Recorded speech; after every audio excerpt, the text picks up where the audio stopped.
बेटा, बहुत दिनों के बाद आज हम हिंदी पढ़ रहे हैं। हम लोग सुगम भारती कक्षा 8वीं की, उसका हम लोगों ने लेसन पार्ट 2 पढ़ा था, विनम्रता। ठीक है, मैंने आपको विनम्रता का एक चैप्टर पढ़ाया था, एक साइड का पोर्शन पढ़ाया था, जिसमें मैंने बताया था, मैं एक शॉर्टकट में बता रही हूँ कि एक वीरेन अंकल थे जो शर्मा जी के यहाँ गए थे। वहाँ पर शर्मा जी के 2 बच्चे थे और दोनों बच्चों को व्यवहार के बारे में उन्होंने बताया था। जो बेटे का व्यवहार बताया था पहले उन्होंने, और उसके बाद उन्होंने उनकी बेटी का व्यवहार विधु का बताया था। तो उन्होंने दोनों में एक अंतर ये देखा कि जो बेटे का व्यवहार विराट, जो बेटा उनका विराट था, उसका व्यवहार कुछ अलग था, और जो बेटी थी उनकी विधु, उसका कुछ व्यवहार अलग था। इस चैप्टर में हमने यहाँ पर वो पढ़ा था। अब हम उसके आगे हम लोग पढ़ेंगे। तो अब हम लोग मैं पहले पुस्तक रीड कर रही हूँ, आप लोग बिल्कुल ध्यान देंगे पुस्तक पर। प्रश्न उठता है कि विनीत व्यक्ति को पहचाने कैसे। आगंतुक का प्रसन्नतापूर्वक स्वागत करना, यथोचित सत्कार करने में पीछे न रहना, अपने से बड़ों द्वारा आसन ग्रहण करने पर भी आसन ग्रहण करना, ऐसे प्राथमिक आदतें हैं जो विनीत व्यक्ति की पहचान में सहायता करती है। महिला हो या पुरुष, प्रत्येक की गरिमा और भावनाओं का समुचित सम्मान करना विनयी व्यक्ति की विशेषता होती है। यह सही है कि विनम्रता जब वाणी और व्यवहार में घुली मिली होती है तभी प्रभाव पैदा करने में सक्षम बनेगी। आदर प्रकट करने में चूक न हो, यह सावधानी उसे अवश्य रखनी होगी। बड़ों के बुलाने पर क्या है, हाँ, अच्छा जैसे शब्दों का प्रयोग अथवा जवाब नहीं देना उचित नहीं माना जाता है। विनम्र व्यक्ति की भाषा में घुली विनम्रता, स्पष्टता और सहजता उसके चरित्र को चमकाने में बहुत प्रभावशाली होती है। इसीलिए जवाब देना ही पर्याप्त नहीं माना गया। बड़ों के पूछने पर या बुलाने पर जी हाँ, जी आया कहने का प्रभाव बहुत अधिक अच्छा रहता है। किसी की बात का उत्तर ऐसे नहीं देना चाहिए कि सुनने वाले की भावना को ठेस पहुंचे। देखिए बेटा, यहाँ पर जो आप लोगों को अभी हम लोग ये जो पाठ पढ़ रहे हैं, जिसमें विनम्रता के बारे में, विनम्रता का मतलब मैंने पहले भी बताया कि शालीनता का मतलब अगर हम लोग शाब्दिक अर्थ लें तो शालीनता से होता है, लेकिन विनम्र का मतलब ये होता है कि आप किसी से कैसा व्यवहार कर रहे हैं। ये चीज़ मैंने आपको पहले बताई थी। अब ये बता रहा है कि प्रश्न उठता है कि विनीत व्यक्ति को कैसे पहचानें, कि अगर कोई व्यक्ति विनम्र है तो हम उसको कैसे पहचानेंगे। तो आगंतुक का प्रसन्नतापूर्वक, आगंतुक मतलब कोई अगर हमारे घर में बाहर से कोई व्यक्ति आ रहा है तो जिसको बोलते हैं हम लोग आगंतुक, मेहमान। आगंतुक का प्रसन्नतापूर्वक स्वागत करना, अगर कोई हमारे घर में आया है तो उसको हंसते हुए आइए बैठिए कहना, यथोचित सत्कार करने में पीछे न रहना, यानी उनका सत्कार करना मतलब कि जैसे अगर कोई अपने घर के अंदर आ रहा है तो उनको पहले तो हमको बोलना पड़ता है ना कि आओ, आइए बैठिए करके, तो वो उनका वो सत्कार करने की बात है। अपने से बड़ों द्वारा आसन ग्रहण करने की, और आते हैं तो उनको ऐसा खड़े तो नहीं रखते अपन लोग, अपन कहते हैं ना आइए बैठिए करके, तो वही बोल रहे हैं कि अपने से बड़ों द्वारा आसन ग्रहण करने की, आसन करने पर ही आसन ग्रहण करना, ऐसी प्राथमिक आदतें हैं जो विनीत व्यक्ति की पहचान में सहायता करती है। मतलब ये बेटा कि अगर कोई व्यक्ति हमारे घर में आ रहा है तो हम उनको बोलते हैं कि आइए, फिर हम उनको बैठने का स्थान देते हैं। ऐसा नहीं होता कि हम पहले बैठ जाते हैं और फिर उनको बैठने बोलते हैं। तो यही सब चीज़ें किसकी पहचान होती है, विनीत व्यक्ति की पहचान होती है। फिर बोल रहे हैं, महिला हो या पुरुष, प्रत्येक को गरिमा और भावनाओं का समुचित सम्मान करना विनयी व्यक्ति की विशेषता होती है। विनम्रता में ये नहीं देखा जाता कि कोई व्यक्ति पुरुष है या कोई जो आ रहा है हमारे यहाँ वो पुरुष है या स्त्री है, चाहे वो पुरुष हो या स्त्री हो, कोई भी हो, या बच्चा हो या आपके बराबर का हो, हमको सबका मान सम्मान करना चाहिए। क्लियर, यहाँ तक समझ में आया। यह सही है कि विनम्रता जब वाणी और व्यवहार में घुली मिली होगी तभी प्रभाव पैदा करने में सक्षम बनेगी। और ये बिल्कुल सही है कि हम दिल से कुछ और है और दिमाग में हम सिर्फ सामने मुंह बोलने के लिए आइए बैठिए करके, तो हमारे आवाज़ में रूढ़ता होगी, हमारे आवाज़ में वो मिठास नहीं होगी। तो वही चीज़ बोल रहे हैं, यही सही है कि विनम्रता जब वाणी और व्यवहार में, यानी हमारे बोल में भी हो और हमारे मन से भी हो, घुली मिली होगी तभी वो प्रभाव पैदा करने में सक्षम होगी, तभी उसका हमको प्रभाव दिखेगा। या हम अपने मन से बोल ही नहीं रहे, हम किसी के आने पर खुश ही नहीं हो रहे और आइए बैठिए बोलेंगे तो हमें वो एक अलग भाव प्रदर्शित होंगे। आदर करने में चूक न हो, यह सावधानी उसे अवश्य रखनी होगी। बड़ों के बुलाने पर क्या है, हाँ, अच्छा जैसे शब्दों का प्रयोग अथवा जवाब नहीं देना उचित नहीं माना जाता। जैसे सभी के घर में बड़े माँ बाप दादा दादी होते हैं और उन्होंने हमें आवाज़ दिया तो हाँ, हाँ क्या काम है, ऐसा ना करते हुए कि हाँ जी, हाँ आ रहा हूँ, ऐसा करके अगर बोले तो हमारी उसमें विनम्रता प्रदर्शित होती है। फिर उसके बाद बोला है विनम्र व्यक्ति की भाषा में खुली विनम्रता, स्पष्टता और सहजता उसके चरित्र को चमकाने में बहुत प्रभावशाली होती है। अगर कोई व्यक्ति विनम्र है तो उसको देख करके, उसकी बात, उससे बात करके के ही हमें समझ में आता है कि हाँ यह व्यक्ति विनम्र है। उसके बातों के करने के ढंग से ही समझ में आ जाएगा कि वो व्यक्ति विनम्र है। इसीलिए जवाब देना ही पर्याप्त नहीं माना गया है। जैसे हमको किसी ने आवाज दिया, हाँ क्या काम है, ऐसा अगर हमने बोल दिया तो हमारी बातों से समझ में आ जाएगा कि हम कितने विनम्र हैं। तो यही बोल रहा है कि किसी का जवाब देना है कि हमने को किसी ने आवाज दिया, हाँ आ रहा हूँ करके बोल दिए, तो हमारे बातों से ही समझ में आ जाएगा कि हम कितने विनम्र हैं। बड़ों के पूछने पर या बुलाने पर जी हाँ, जी आया कहने का प्रभाव अधिक अच्छा रहता है। किसी की बात का उत्तर ऐसे नहीं देना चाहिए कि सुनने वाले को भावना को ठेस पहुंचे। तो वही बता रहा है कि अगर कोई बुजुर्ग है अपने घर में, उनको कोई काम पड़ता है और वो बुलाते हैं कि बेटा आवाज़ दे रहे हैं, तो उनको ये बोलना पड़ता है कि हाँ आया, क्या काम है ना। उनको बहुत विनम्र, बहुत पोलाइट होकर के बोलना पड़ता है, रूडली उनसे व्यवहार नहीं करता, तभी आपके भाव में समझ में आएगा कि हाँ आप विनम्र है। समझ में आया बेटा यहाँ तक के? विनम्रता केवल बड़ों के प्रति ही नहीं होती, बराबर वालों के प्रति भी समादर और अपने से छोटों के प्रति स्नेह के रूप में भी प्रकट होती है। व्यक्तित्व को आकर्षक बनाने में इसकी महत्वपूर्ण भूमिका रही है। यदि हमारे लिए कोई कष्ट उठाकर कुछ काम करता है तो हमें उसके प्रति अपनी कृतज्ञता अवश्य प्रकट करनी चाहिए। यदि बस या रेल में कोई व्यक्ति अपनी जगह हमें बैठने के लिए देता है तो उसे धन्यवाद देना कभी न भूले। ऐसा करते समय लगना भी चाहिए कि हम उसे हृदय से धन्यवाद दे रहे हैं, केवल औपचारिकता का निर्वाह नहीं कर रहे हैं। अब आपको बताए बेटा कि जो विनम्रता होती है, जो शालीनता होती है, केवल ऐसा नहीं होता कि सिर्फ बड़ों के लिए होती है, वो हमारे बराबर वालों के लिए भी होती है, समादर होती है, बराबर वालों के लिए भी वैसी होती है और अपने से छोटों के लिए भी होती है। यानी बच्चों से भी जब हम बात कर रहे हैं तो हमें बहुत शालीनता से बात करना चाहिए। आप, तू और तेरे से बात न करते हुए आप से बात करनी चाहिए, तभी तो हमारी विनम्रता समझ में आएगी। और नहीं तो हम बड़ों के लिए तो हाँ जी हाँ कर रहे और छोटों से या बराबरी वालों से अबे तुबे से बात कर रहे, तो उसमें आपकी विनम्रता प्रदर्शित नहीं होती है। तो वही बताया है, विनम्रता केवल बड़ों के प्रति ही नहीं होती बल्कि बराबर वालों के लिए भी होती है और छोटों के लिए भी स्नेह के रूप में प्रकट होती है। व्यक्तित्व को आकर्षक बनाने में, व्यक्तित्व का मतलब होता है कि आप किस प्रकार से हो, आपको लोग कैसे पहचानेंगे, उसको आपको बताने के लिए आपको विनम्र बनना पड़ेगा। यानी उसमें आपके नेचर का, आपका कैसा नेचर है उसको आपको शो करना पड़ेगा, उसको आपको दिखाना पड़ेगा कि हाँ आप विनम्र है, आपकी बातचीत का ढंग बहुत विनम्र है। यदि हमारे लिए कोई कष्ट उठाकर कुछ काम करता है तो हमें उसके प्रति कृतज्ञता का मतलब होता है आभार प्रकट करना। कि जैसे हमारे पास पेन नहीं थी, किसी बच्चे ने हमको पेन दिया, तो आप जब उसकी पेन रिटर्न करते, आप वापस करते, तो उसे धन्यवाद बोलते कि हाँ भाई तूने मेरे लिए बहुत बड़ा काम किया। तो इस चीज को आभार प्रकट करने को ही वो शब्द क्या है, कृतज्ञता। तो वही बोल रहे कि अगर कोई आपके लिए कुछ काम करता है, आपके लिए कोई कष्ट उठाता है, तो आपको उसका आभार जरूर प्रकट करना चाहिए। जैसे कि कभी हम लोग बस में जा रहे हैं, हमें जगह नहीं मिली है, कोई उठ करके अपनी जगह दे रहा है या अपने पास में बोल रहा है कि आइए यहाँ बैठ जाइए, तो हमें उनके लिए कृतज्ञ होना चाहिए कि हाँ भाई आपने हमको जगह दी, और हमें उन्हें यानी हृदय से धन्यवाद देना चाहिए। कि सिर्फ फॉर्मेलिटी निभाना है करके हमने धन्यवाद दे दिया, क्योंकि फॉर्मेलिटी निभा करके भी आप धन्यवाद दे रहे तो वो समझ में आ जाएगा। और आप लोग हृदय से कृतज्ञ होकर के ही अगर आप धन्यवाद दे रहे हैं तो वो भी चीज़ आपके सामने आएगी। तो वही चीज़ बताया, यदि बस या रेल में कोई व्यक्ति अपनी जगह हमें बैठने के लिए देता है तो उसे धन्यवाद देना कभी न भूले। ऐसा करते समय लगना भी चाहिए कि हमें उसे हृदय से धन्यवाद दे, न केवल औपचारिकता का निर्वाह करें। यानी हमें सिर्फ बस धन्यवाद बोल के खड़े हो गए चले गए, ऐसा नहीं करना चाहिए कि हाँ भाई आपने हमारे लिए बड़ा काम किया, तो उसको हृदय धन्यवाद देना चाहिए। क्लियर? इतनी बात समझ में आ गई?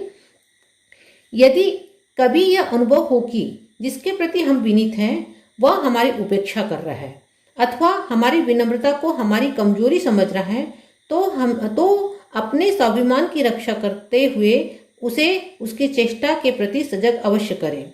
यह भी विचार करें कि आपके व्यवहार में दंभ तो नहीं है। यदि हम दूसरे से विनम्र व्यवहार की अपेक्षा करते हैं तो हमसे वे भी ऐसी अपेक्षा क्यों न करें। ऐसे में हम दूसरों के दुर्गुणों को देखकर स्वयं अपने सद्गुणों को भी नहीं छोड़ बैठे, स्वयं अपने सद्गुणों को ही न छोड़ बैठे। अब ये बताया है बेटा कि अगर हम लोग किसी से बहुत अच्छा व्यवहार कर रहे हैं, हम उससे आपसे बात कर रहे हैं, हम उसका आदर कर रहे हैं, सम्मान कर रहे हैं, लेकिन कई बार ऐसा होता है कि हम ये भी अनुभव करते हैं कि जिसके प्रति हम विनम्र हैं वो हमारी उपेक्षा कर रहा है, मतलब हमको टाल रहा है, हमको ऐसा सोच रहे हैं कि अरे ये तो दिन भर ये हाथ ही जोड़ते रहता है, या ये बहुत ही इस टाइप का है, हमारी वो उपेक्षा कर रहा है, हमारे को तिरस्कार कर रहा है। अथवा हमारी विनम्रता को उसको ऐसा लग रहा है कि इसको कोई चीज़ की जरूरत है इसलिए हमारे से विनम्र हो रहा है, वो हमारी उस चीज़ को कमजोरी समझ रहा है। तो इस बात का भी ध्यान रखना चाहिए कि अगर कोई हमारी ऐसी उपेक्षा कर रहा है, हमारा तिरस्कार कर रहा है, तो फिर हमें अपने स्वाभिमान का भी ख्याल रखना चाहिए। तो वही बताया उसने कि हमारी विनम्रता को हमारी कमजोरी समझ रहा है, तो अपने स्वाभिमान की रक्षा करते उसकी चेष्टा के प्रति सजग अवश्य करें। तो उसे समझाए कि भाई हम तुम्हें, है ना, उनको हमें समझाना है कि भाई हम तुमसे पोलाइट इसलिए नहीं हो रही कि हमको तुमसे कोई काम है, हमारा नेचर ही पोलाइट है, हमको तुमसे कोई अपेक्षा नहीं है।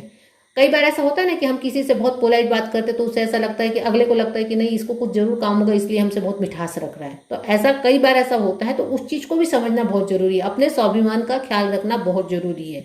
और अगर ऐसा कुछ होता है तो उसे समझा देना पड़ता है कि नहीं भाई ऐसा हमें तुमसे कोई काम नहीं है, हमारा व्यवहार ही विनम्र है। क्लियर, इतनी बात समझ में? तब यह भी विचार करें कि आपके व्यवहार में दंभ का मतलब होता है बेटा अहंकार, दंभ का मतलब होता है अहंकार। यदि हम दूसरे के विनम्र व्यवहार की अपेक्षा करते हैं, यही बता रहा है कि अगर हम किसी से अपेक्षा करते कि वो हमसे बहुत अच्छे से बात करे, तो हमें भी उससे वैसा ही व्यवहार करना पड़ेगा। आप किसी से रूड होंगे तो आप उससे अपेक्षा नहीं कर सकते कि वो आपसे अच्छा व्यवहार, विनम्र व्यवहार करे। क्लियर?